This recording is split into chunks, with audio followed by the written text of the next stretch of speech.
Now we come from all over the world. And we are here. And we are Muslims. And Allah Tabarak wa Ta'ala says to us, like we read in the opening of our khutbah, strive. Haqqa jihadihi huwa ijtabakum. Allah has chosen you. I'm not a Muslim because I'm smart. No. I'm not a Muslim because my mother or my father is. No.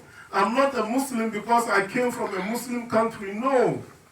I'm a Muslim because I understand that yes, there is, but one Allah. I understand and I believe that yes, there is a book called Injil, there's a book that's called At-Tawr, and then there is a book that is called the Quran al-Kareem. In the Quran, Allah made a pledge, I will never change anything, and no one has the authority to change anything. The Quran will remain the same until the day of judgment. And that's what we have here today. Muslims in America, we have work to do.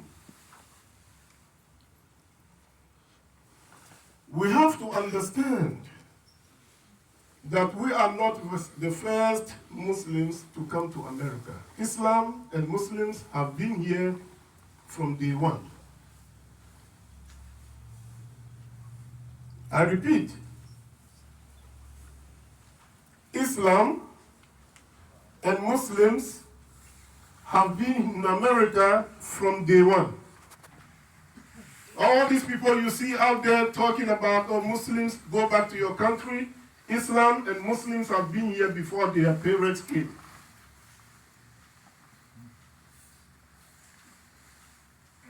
In the history books of America,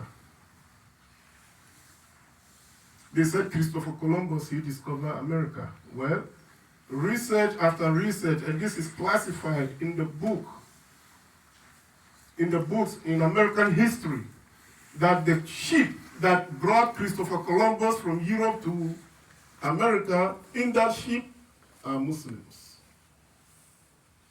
Now, but the previous ones are gone. Those who came before us, they are gone. Now is our turn. Ibadullah, the message to the Muslims in America.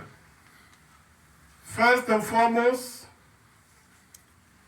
we have to tighten our seatbelt to help the cause of Allah here in America.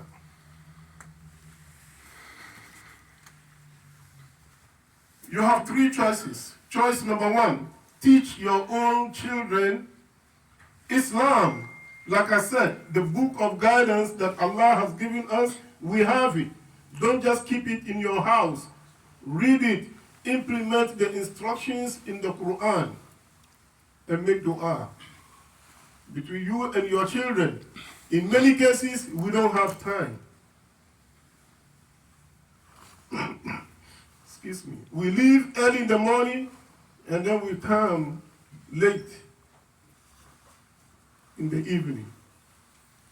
So we don't have time to really sit down and teach our own children. Well, the second choice is that you hire someone to teach your children the Quran, the Hadith, and the Sunnah of Prophet Muhammad sallallahu alaihi wasallam.